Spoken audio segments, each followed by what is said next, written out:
Coming up, the 49ers and the Chiefs will be facing each other in Super Bowl this Sunday. Plus, Loyola men's basketball team pulled off a big road upset against the George Mason Patriots. I'm Evan Nave. And I'm Kirstan Richardson. All this and so much more. Rambler Sports Locker begins now.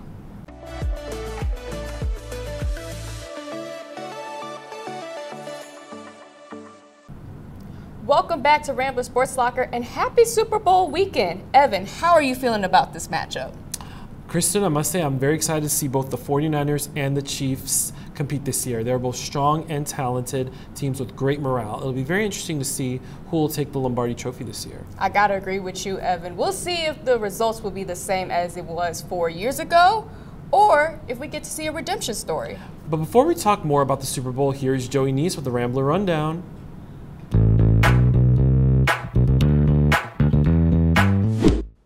Thanks, Evan. With everyone looking forward to the big game this weekend, let's not forget about some big games our Ramblers have had recently, and a few to look forward to.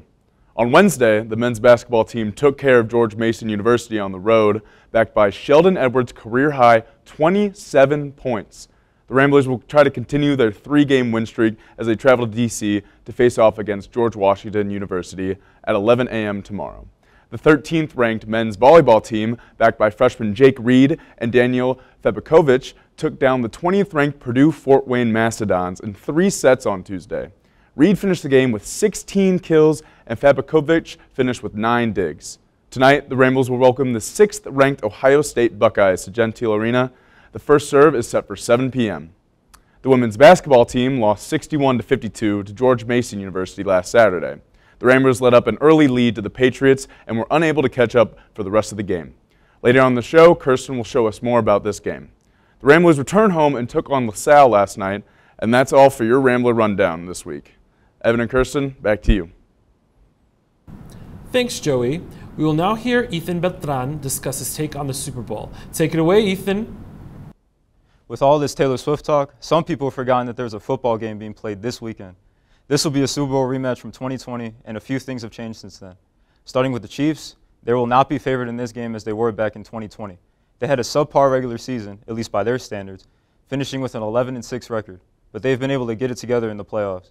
This is Kansas City's 4th Super Bowl appearance since Patrick Mahomes became starting quarterback in 2018. The 49ers have had a season that we would expect from this franchise, finishing with a 12-5 record, the #1 seed, and their 4th NFC Championship appearance in 5 years. This team seems destined to win it all. This is the best team they've had all around since their last Super Bowl trip. This year especially, there will be stars all over the field this Sunday.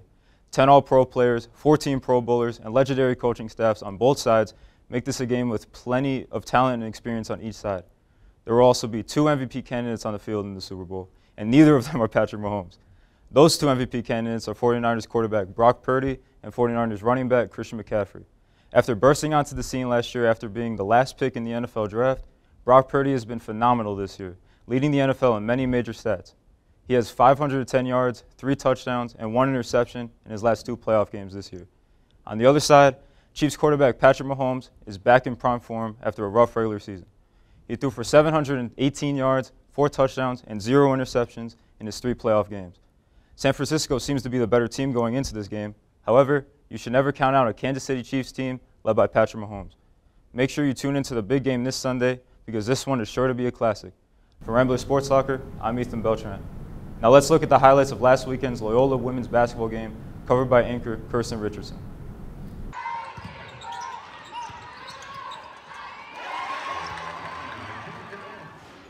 I'm here at the Gentile Arena where the Loyola women's basketball team fell short against George Mason 61-52. We got your highlights. The Ramblers were ranked 8th in the A10 conference heading to this game. They got to a sluggish start, only making 13 points in the first half. In the second half, the Ramblers started to come alive. They outscored the George Mason Patriots 39-33. Unfortunately, it wasn't enough to beat the Patriots. Coach Giudice explained that the offense was the issue. In the first and second quarter, we struggled scoring the ball. I want to credit George Mason and the way that they defend, but I really got to be honest, so many unforced turnovers. The Patriots had a three-point percentage of 38.1, while the Ramblers had a three-point percentage of 12.6. With the win for the Patriots, their conference record improves to 9-1, while helping their overall record of 18-3. The Ramblers still hold the 8th rank, but their conference record has fallen to 5-6, with the overall record of 11-11. The next home game for the Ramblers will be here versus Davison on February 11th. Tip-off is at 2 p.m. For Rambler Sports Locker, I'm Kirstan Richardson. Thanks, Kirstan. I'm looking forward to see how the rest of the season goes for the women's basketball team. I'm also looking forward to watching Super Bowl 58 this Sunday.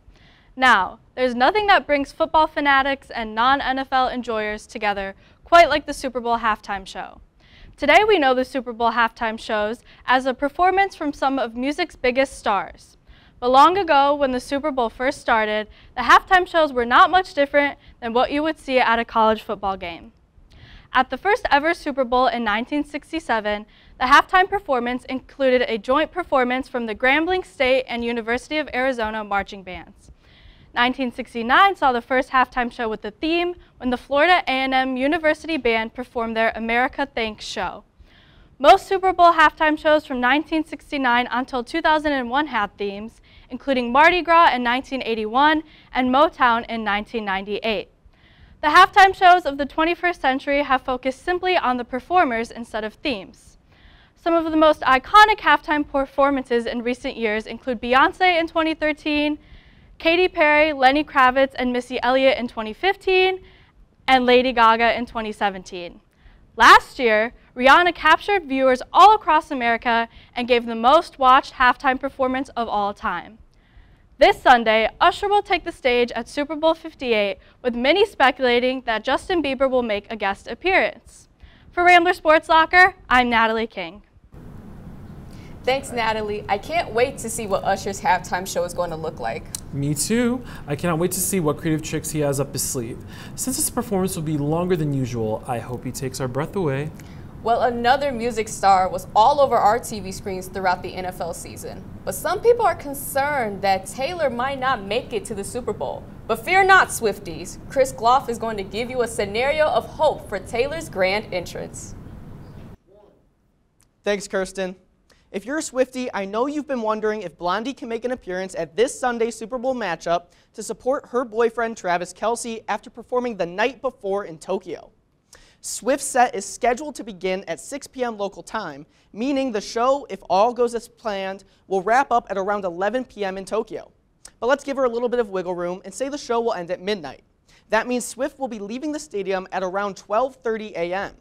It is about a half-hour drive from the Tokyo Dome to the nearest airport, thus, Swift should be airborne no later than 2 a.m. Tokyo time, 9 a.m. in Las Vegas. The flight will take 13 hours, cue gasp from her fans, meaning she will arrive in Vegas at 10 p.m. on Saturday. So no need to be worried, Swifties. Blondie will be able to have a full night of sleep and successfully make her highly anticipated appearance at Super Bowl 58. Bringing you the most important news of the week, for Rambler Sports Locker, I'm Chris Gloff. Thanks, Chris. Now, Lucas Kihmm will lead the discussion about who might win the Super Bowl. Here's the Ramble.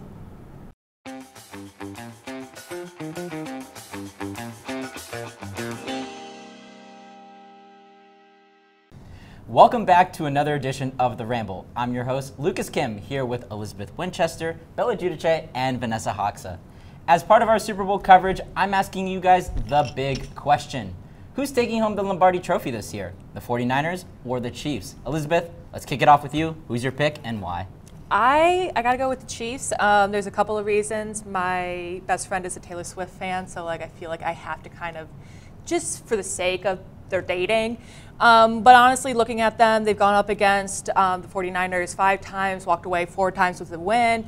I don't foresee them losing this time because I'm like, that would be embarrassing to them. I know it's a very tight call. People were predicting it like 50-50. One article I saw was saying it was 50.5 to 49.5. So it's very close, but I just go for the Chiefs. Stakes are close. Vanessa, who you got?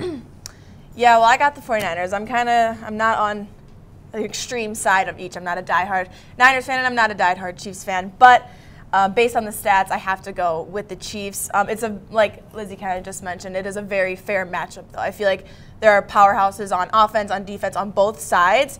But, I mean, just if you take a look at, like, the specific positions in each, the only one I would really give to the Chiefs is their tight end, Travis Kelce. I do think he's a little bit better stats-wise in terms of George Kittle or in comparison to George Kittle. But that's not to say George Kittle is not a powerhouse. Travis Kelce is just Travis Kelce, not because he's Taylor Swift's boyfriend, but because of the player that he is. But regardless, their defense, Nick Bosa, could arguably go down as the best defensive player currently in the NFL. So they have a lot of powerhouses on each side. Other than Travis Kelce, I don't really see too much power on the Chiefs.